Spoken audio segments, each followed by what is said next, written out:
The day is winding down. You know that quiet that settles over a city like Giza after the evening traffic finally gives up?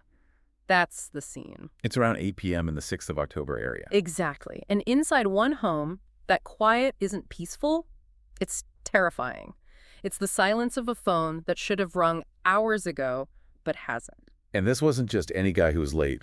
We're talking about engineer Yousef, 33 years old, a successful entrepreneur, and a man who lived by the clock. A total creature of habit. Absolutely. His routine was, well, it was the anchor for his whole family and his business. Out the door at 8 a.m., sharp, site visits, office by 5 p.m.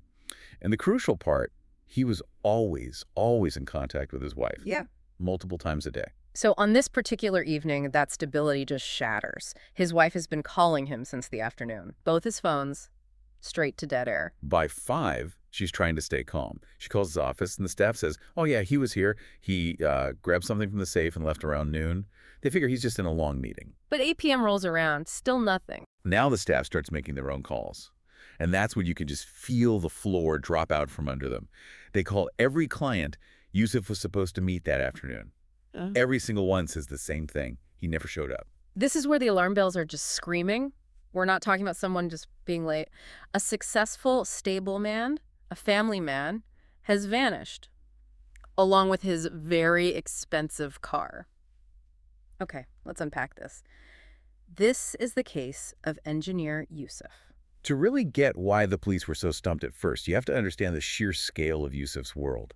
Yes, he was successful, but his success was complicated. It wasn't one business. He had multiple streams of income, right? 3, to be exact. He did high-end design and architectural finishes, which was his main company. Then he did project management for big jobs. But the real money, the part that built his network, was specialized real estate brokerage. And not just flipping houses. No. We're talking high-end villas, luxury apartments in places like Sheikh Zayed. These are deals with a lot of cash, a lot of complicated paperwork. And he was the guy who could get it done. He was the guy. He had this reputation as a totally honest middleman.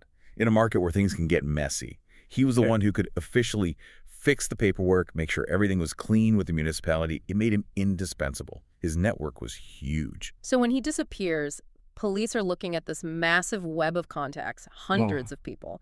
And the first, most obvious motive is the car. Of course. An expensive car goes missing with its owner. It screams carjacking gone wrong. A robbery. That was the initial theory. But not everyone was convinced. The senior investigators, Yeah.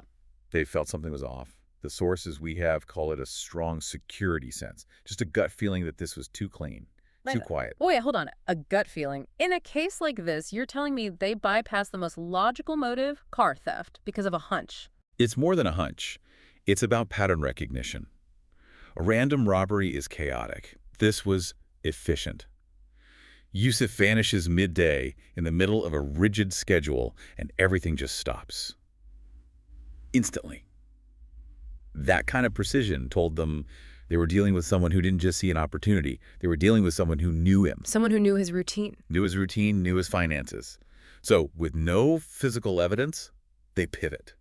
They go straight for his digital life, his phone records. Looking for that last point of contact. And his call log is, as you'd expect, a mess. Clients, contractors, hundreds of calls. But one stands out. An incoming call at 11:30 a.m. What was different about it? It's from a landline. A landline. Okay, that's old school. That's a fixed location. Exactly. They traced it immediately. It came from a cafe in the 6th of October area, a place Yousef used all the time for meetings.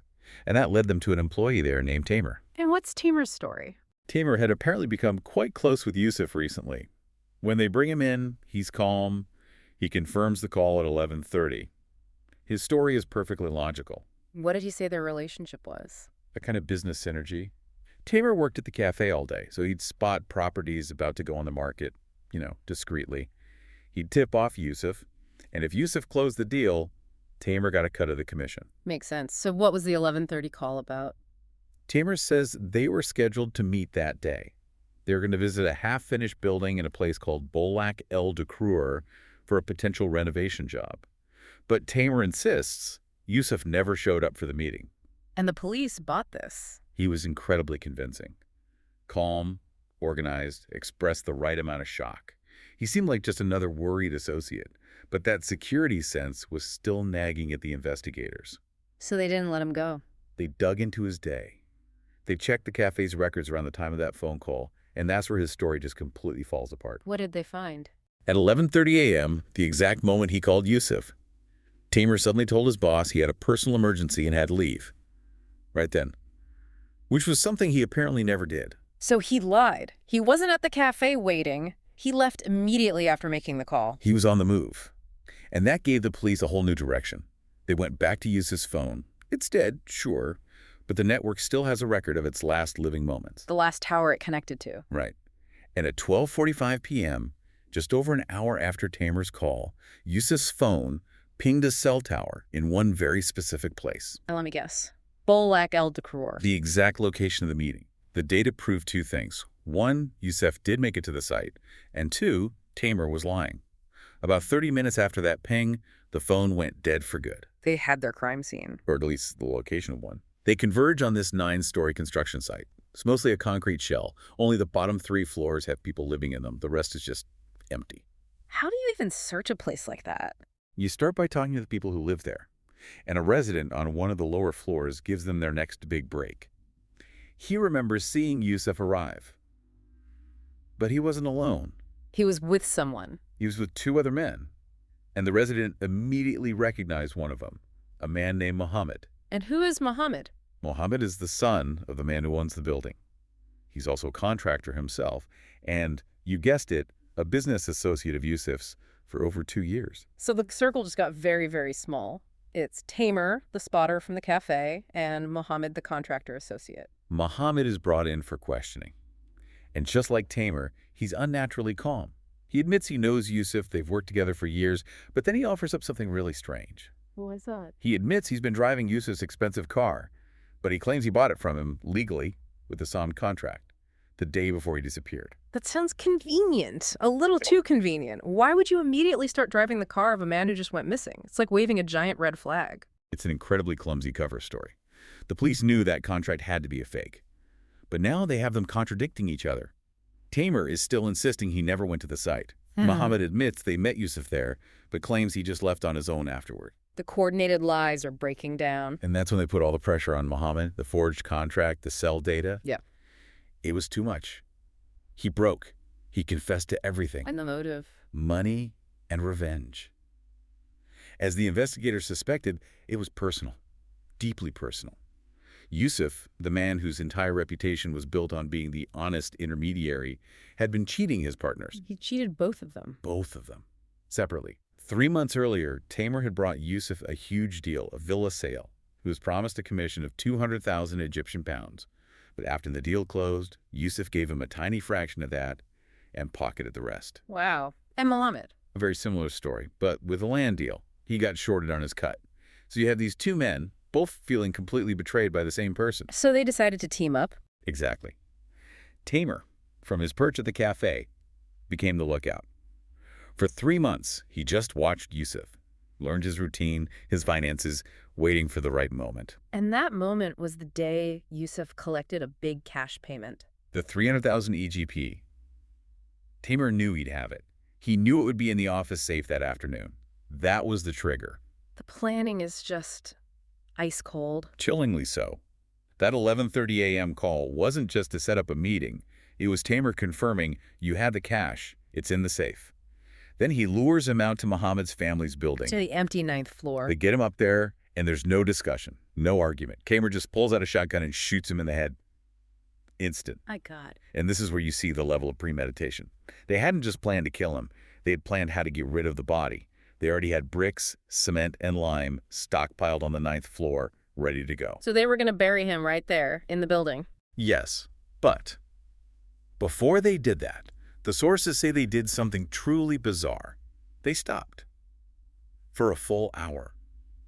And they sat down and ate breakfast together. Wait, what? They had breakfast next to the body. Feet away from the body, an hour-long breakfast. It speaks to a level of psychological detachment that is just hard to comprehend. It's like the murder was just a task on a checklist. Task done. Now we eat. That is horrifying. Only after their meal did they get to work, burying Yousef in the floor and sealing the spot perfectly. And then they just went about their day. Mohamed took the car, armed with his fake contract, and the key to Yousef's office safe. Tamer changed his clothes and went back to his life. But they weren't finished. The safe was the real prize. They met up again that same night, around 9 p.m. They were the two men seen watching the office building from the street.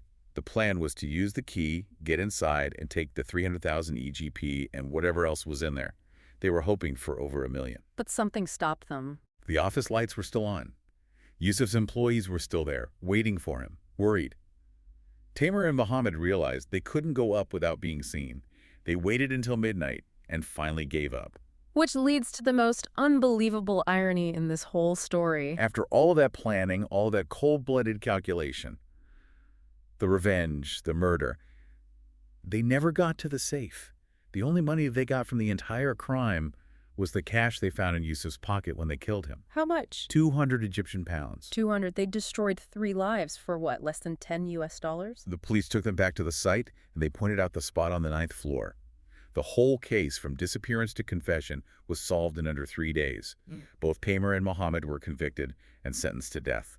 So, in the end, Yousef built this empire on trust. But his own greed, his choice to betray that trust, is what gave them the playbook to destroy him. They knew his every move because he let them in. And you see how that sense of being wrong, that greed, just took over. It dictated every single horrifying step. It's a plan that led to a brutal murder, their own executions, and for what? Practically nothing. It makes you think about professional relationships, doesn't it? If trust is the currency you operate with, you have to wonder, when does a shared history, especially one with a betrayal, stop being an asset and turn into a devastating liability? That's something for you to mull over.